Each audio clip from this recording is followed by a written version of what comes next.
दोस्तों नमस्कार, स्वागत है आप सभी का online data first YouTube channel पे। जैसा कि दोस्तों आप जानते हैं किसी भर्ती संबंधित कोई भी जानकारी होती है आप सभी का ऑनलाइन डेटा फर्स्ट चैनल के माध्यम से दी जाती है। इस वीडियो में हम बात करने वाले हैं उत्तर प्रदेश के अंदर 17,000 पदों पर भर्ती के विज्ञापन को लेकर, जिसको यहां से जारी कर दिया गया है। साथ ही अगर बात की जाए इसके आवेदन, इसके अलावा और भी तमाम जानकारियों के बारे में, इसके साथ ही हम बात करेंगे नई एलटी गेट शिक्षक भर्ती को लेकर। इसके बारे में भी एक बड़ी अपडेट देखने के लिए मिली है और जो भी अपडेट होगी आप सभी को ऑफिशियली दी जाएगी। इसके साथ ही हम बात करने वाले हैं टीजीटी पीजीटी सीटेट, इसके अलावा 6,800 को लेकर। तो चलिए दोस्तों वीडियो शुरू करते हैं। वीडियो को लाइक कर दें, साथ ही शेयर कर दें और चैनल को सब्सक्राइब करना बिल्कुल ना भूलें, जिससे कि जानकारी आप सभी को ऑनलाइन डेटा फर्स्ट चैनल के माध्यम से रियल ऑथेंटिक सबसे पहले मिलती रहे। शुरुआत करते हैं सबसे पहली अपडेट के बारे में, जो कि संबंधित है उत्तर प्रदेश के अंदर जारी हुई भर्ती के बारे में। अगर बात की जाए उत्तर प्रदेश के अंदर, तो 17,000 से अधिक पदों पर भर्ती को लेकर जो विज्ञापन है वो जारी कर दिया गया है। इसके आवेदन, इसके अलावा योग्यता और साथ ही अगर बात की जाए डिटेल नोटिफिकेशन के बारे में, तो वो मैं आप सभी को यहाँ से दिखा देता हूँ। लेकिन इसके बारे में ज़्यादा जानकारी के लिए पूरे के पूरे नोटिफिकेशन को अवश्य पढ़ लें, क्योंकि बहुत सारी जानकारी ऐसी होती है जो आप सभी के काम की होती है। तो यहाँ पे दोस्तों आप सभी के सामने ऑफिशियल नोटिफिकेशन देखने के लिए मिल जाते हैं, जिसके माध्यम से हम सारी जानकारियों को कवर करने वाले हैं कि कब से कब तक आप सभी को आवेदन करने हैं। लिखा हुआ है अगर बात की जाए आवेदन के बारे में, तो 27/11/2022 से लेकर 12/12/2022 तक आपको आवेदन करने का मौका मिलेगा। मतलब ये है कि आप सभी के पास में सिर्फ 15 दिनों का समय मिलेगा इसके लिए आवेदन करने के लिए। यहाँ पे अगर बात की जाए आप सभी के सामने कट ऑफ के बारे में, तो वो लिखा हुआ है जो कट ऑफ देखने के लिए मिलेगी अनरिजर्व की 100 आउट ऑफ 33% देखने के लिए मिलने वाली है, और जो ओबीसी की होगी वो 30% होगी। एससी एसटी और पीडब्ल्यूडी वाले अभ्यर्थियों के लिए 24% देखने के लिए मिलने वाली है कट ऑफ। तो इसके बारे में दोस्तों आप सभी को यहाँ से देखने के लिए मिल जाएगा। नीचे आप सभी के सामने पदों का ब्यौरा लिखा हुआ है, जिसके अंदर पूरे के पूरे आपके पद देखने के लिए मिल जाते हैं। टोटल कितने पदों पे इस भर्ती का विज्ञापन जारी हुआ है यहाँ पे आप सभी के सामने देखने के लिए मिलेगा। 17,291 पदों पे भर्ती होने वाली है। लगभग आप सभी के सामने 17,291 पद हैं, तो 17,000 हम कह सकते हैं। इनके लिए यहाँ पे जो आवेदन है वो शुरू किए गए हैं। यहाँ पे आप सभी के सामने यूपी का लोगो देखने के लिए मिल जाएगा। इसके अलावा और भी बहुत सारी जानकारी, भर्ती का विज्ञापन कहाँ से जारी हुआ उसके बारे में लिखा हुआ है, जिसको लेकर आप सभी यहाँ से देख सकते हैं। स्टेट प्रोग्राम मैनेजमेंट यूनिट के माध्यम से national health mission government of Uttar Pradesh की ओर से यहाँ से 17,000 प्लस भर्ती को लेकर विज्ञापन जारी हुआ है। लेकिन याद रहे, यहाँ पे आप सभी के सामने जो वैकेंसी को लेकर देखने के लिए मिलती है, ये वैकेंसी परमानेंट नहीं होगी। ये वैकेंसी मतलब कि संविदा आधारित देखने के लिए मिलती है। इसके साथ ही यहाँ पे और भी बहुत सारी जानकारियाँ लिखी हुई हैं। अगर बात की जाए पदों के बारे में, तो NUHM के अंदर स्टाफ सिलेक्शन के स्टाफ नर्स के पद हैं। इसके अलावा लैब टेक्नीशियन, इसके अलावा अगर बात की जाए फार्मासिस्ट के बारे में, या फिर ANM को लेकर, या फिर स्टाफ नर्स के बारे में, इन सभी के पदों की संख्या यहाँ पे दी गई है। इसके अलावा कैटेगरी वाइज आपके सामने यहाँ पे देखने के लिए मिल जाएगा। साथ ही यहाँ पे आप सभी के सामने पे आउट भी देखने के लिए मिलता है, जो कि अलग अलग कैटेगरी के लिए होगा। इसके साथ ही अगर बात की है DHS के बारे में, तो यहाँ पे आप सभी के सामने इनकी जो पोस्ट हैं वो देखने के लिए मिल जाती हैं। इसके अलावा और भी अलग अलग पोस्ट के अनुसार यहाँ पे पदों की संख्या सारी की सारी दी गई हैं। साथ ही अगर बात की जाए मैटरनल हेल्थ के बारे में, तो इसको लेकर भी यहाँ पे 3 पोस्ट आपको देखने के लिए मिलती हैं, और इन तीनों के अंदर कितने कितने पद हैं, क्या क्या आप सभी को यहाँ से पे आउट देखने के लिए मिलेगा, वो सारी जानकारी। इसके साथ ही अलग अलग कैटेगरी आप सभी के सामने लिखी हुई हैं। मैं बस यही कहना चाहूँगा कि आप लोग इसको अपने आप से पढ़ लें, जिससे कि आपको आवेदन करने में आसानी देखने के लिए मिले। कुछ और पद आप सभी के सामने देखने के लिए मिल जाते हैं, जो कि NCD, ब्लड बैंक, इसके अलावा ट्रेनिंग के बारे में देखने के लिए मिलेंगे। कुल पदों की संख्या 17,291 है। यहाँ पे लिखा हुआ है कि कौन कौन आवेदन कर सकते हैं। सिर्फ यूपी के अभ्यर्थी आवेदन करेंगे तो उनको रिजर्वेशन मिलेगा। अदर राज्य के अभ्यर्थी आवेदन करते हैं तो उनको रिजर्वेशन नहीं मिलेगा। ओनली फीमेल कैंडिडेट ANM की पोस्ट के लिए अप्लाई कर सकती हैं, लेकिन अगर मेल अभ्यर्थी हैं तो वो यहाँ पे स्टाफ नर्स की पोस्ट के लिए भी अप्लाई कर सकते हैं। इसके साथ ही कुछ और जानकारी यहाँ पे लिखी हुई है, जिनको आप लोग चाहें तो खुद से भी पढ़ सकते हैं। साथ ही अगर बात की जाए यहाँ पे आप सभी के सामने कट ऑफ के बारे में, वो मैंने आपको पहले से बता रखा है। यहाँ पे आप सभी के सामने एज लिमिट देखने के लिए मिल जाती है। लगभग सभी के लिए एक जैसी एज लिमिट देखने के लिए मिलती है, जो कि 18 से लेकर 40 वर्ष है।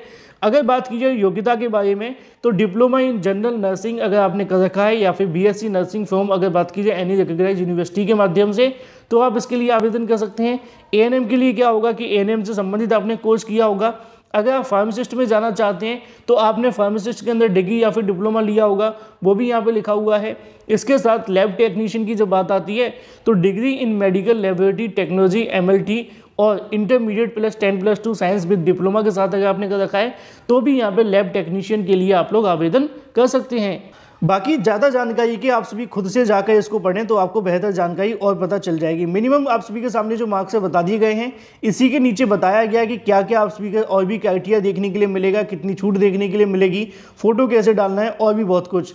अंत में आप सभी के सामने सिलेबस भी बता दिया गया है, ज़्यादा जानकारी के लिए चेक कर सकते हैं। चलिए बात कर लेते हैं अपनी अगली अपडेट के बारे में, जो कि संबंधित है नई LT गेट शिक्षक भर्ती को लेकर। LT गेट शिक्षक भर्ती के बारे में बड़ी अपडेट देखने के लिए मिली है और ये जानकारी आप सभी के सामने ऑफिशियल है, क्योंकि बहुत सारे अभ्यर्थियों के माध्यम से आज की तारीख में शिक्षा निदेशालय जाकर मुलाकात की गई थी और मैंने आप सभी को बताया भी था कि LT गेट शिक्षक भर्ती के लिए अभ्यर्थियों की तरफ से यहाँ से मुलाकात की जाएगी अधिकारियों से, और जो भी अपडेट होगी वो मैं आप सभी को दे दूंगा। तो उसी के संबंध में यहाँ पे आप सभी के सामने जो अपडेट है वो देखने के लिए मिल जाती है। असल में आज की तारीख में क्या क्या हुआ उसको लेकर जानकारी आपके सामने यहाँ से देखने के लिए मिलेगी। LT गेट GIC एवं प्रवक्ता की तैयारी करने वाले अभ्यर्थियों के लिए खुशखबरी ये है कि 28/11/2022 को छात्रों के माध्यम से प्रतिनिधिमंडल ने अपर शिक्षा निदेशक राजकीय से मुलाकात की और उनको एक ज्ञापन सौंपा गया, जिसमें LT GIC समकक्ष आहता विवाद से संबंधित वार्ता पर उनके माध्यम से जानकारी दी गई है कि शिक्षा निदेशालय के द्वारा पहला, NCTE के द्वारा, इसके साथ ही UGC के द्वारा और माध्यमिक शिक्षा परिषद की बोर्ड के माध्यम से एक कमेटी का गठन करके एक ही पत्र में 4 कॉलम बनाकर उत्तर प्रदेश शासन लखनऊ को भेज दिया गया है। शासन ने निदेशालय को पत्र भेजता है और यहाँ से कहीं ना कहीं उनको अगर ये मंजूर हो जाता है कि जो समकक्ष योग्यता बनाई गई है वो बिल्कुल सही है, तो उसी के आधार पर शिक्षा निदेशालय के माध्यम से लोक सेवा आयोग को पत्र भेजकर भर्ती प्रक्रिया शुरू करने और LT गेट शिक्षक भर्ती का विज्ञापन जारी कर दिया जाएगा। माध्यमिक शिक्षा परिषद बोर्ड के सचिव अगर बात की जाए, यहाँ से आराधना शुक्ला नहीं है, दिव्यकांत शुक्ला जी की बात की जा रही है, उनकी तरफ से भी बताया गया है कि यहाँ से इनकी तरफ से जो प्रस्ताव बनाकर शासन को प्रेषित कर दिया गया है, जबकि कमेटी जो गठित हुई थी उसके अंदर भी जो कहीं ना कहीं शुक्ला जी थे वो शामिल किए गए थे।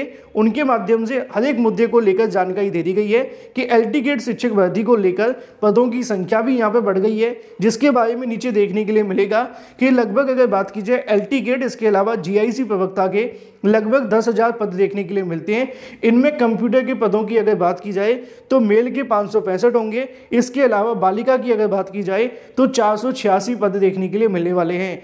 LT गेट शिक्षक भर्ती का विज्ञापन जारी करने के लिए जल्दी उत्तर प्रदेश लोक सेवा आयोग के माध्यम से इसको लेकर प्रोसेस शुरू हो सकता है। असल में आज क्या हुआ वो मैं आपको डिटेल में बता देता हूँ। मामला ये था कि LT गेट शिक्षक भर्ती के लिए अभ्यर्थियों के माध्यम से मुलाकात की गई, जहाँ पे शिक्षा निदेशालय जाकर उन्होंने विज्ञापन जारी करने के लिए जो योग्यता संबंधी विवाद है उसको हल करने के लिए कहा। तो उनके माध्यम से बताया गया है कि LT गेट शिक्षक भर्ती के लिए NCTE, UGC, इसके अलावा तमाम यहाँ से कहने की जो बोर्ड से संबंधित लोग हैं उन्होंने एक कमेटी का गठन करके इसके संबंध में प्रस्ताव बनाकर शासन को भेज दिया है और शासन की तरफ से जैसी मंजूरी मिलती है फिर शिक्षा निदेशालय के माध्यम से लोक सेवा आयोग को पत्र भेज दिया जाएगा और फिर विज्ञापन से संबंधित जो भी कार्य बाकी हैं वो यहाँ से लोक सेवा आयोग कर देगा। तो अब देखना ये होगा कि शासन की तरफ से कब तक मंजूरी दी जाती है। जो भी अपडेट होगी सबसे पहले आपको मिलती रहेगी। बात कर लेते हैं TGT PGT 2022 के बारे में, साथ ही CTET को लेकर। CTET के बारे में CBSE की तरफ से एक नोटिस जारी किया गया, जिसको आप अपनी ऑफिशियल वेबसाइट पर जाकर चेक कर सकते हैं। और खुशखबरी उन सभी छात्रों के लिए है जिन्होंने CTET के अंदर कोई गलती कर दी थी। अब आप सभी को मौका मिला है अपने फॉर्म में संशोधन करने का। बात कर लेते हैं TGT PGT को लेकर। TGT PGT के लिए अभ्यर्थियों के माध्यम से लगातार प्रयास किए जाएं, उसी के संबंध में यहाँ पे आप सभी को देखने के लिए मिलेगा कि अब प्रतियोगी छात्रों के माध्यम से निर्णय लिया गया है कि यहाँ से कहीं ना कहीं TGT PGT के लिए कल की तारीख में, मतलब कि 29 तारीख को चयन बोर्ड के अध्यक्ष से वार्ता की जाए और उनसे अनुरोध किया जाए कि माननीय मुख्यमंत्री के संज्ञान में लाकर चयन बोर्ड की ओर से जल्द कहीं ना कहीं जो चयन बोर्ड की सदस्यों की नियुक्ति है उसको करवाया जाए। इसके साथ ही उनकी जो परीक्षा की तारीख है उनकी यहाँ से जो अनाउंसमेंट है वो की जाए, जिसके बारे में जानकारी आप सभी को यहाँ से भी देखने के लिए मिल जाएगी। इन शॉर्ट अगर कहा जाए तो मामला ये है कि कल की तारीख में अभ्यर्थियों के माध्यम से TGT PGT के लिए चयन बोर्ड के सामने धरना प्रदर्शन दिए जाने की तैयारी की जा रही है, जिससे कि चयन बोर्ड के ऊपर दबाव बनाकर इस भर्ती प्रक्रिया को आगे बढ़वाया जाए। बात कर लेते हैं अपनी अगली अपडेट के बारे में, जो कि संबंधित है 19,000 6,800 प्राथमिक भर्ती को लेकर। जैसा कि आप सभी को पता है कि इस मुद्दे को लेकर अंतिम सुनवाइयां जारी हैं और कभी भी इस मामले को लेकर ऑर्डर रिजर्व हो सकता है। उसी के संबंध में आज की तारीख में एक बार फिर से सुनवाइयां देखने के लिए मिली। याचिकाकर्ताओं के माध्यम से कई सारे जो तथ्य वो रखे गए, जो कि पक्ष में रखे गए 19,000 पदों के बारे में।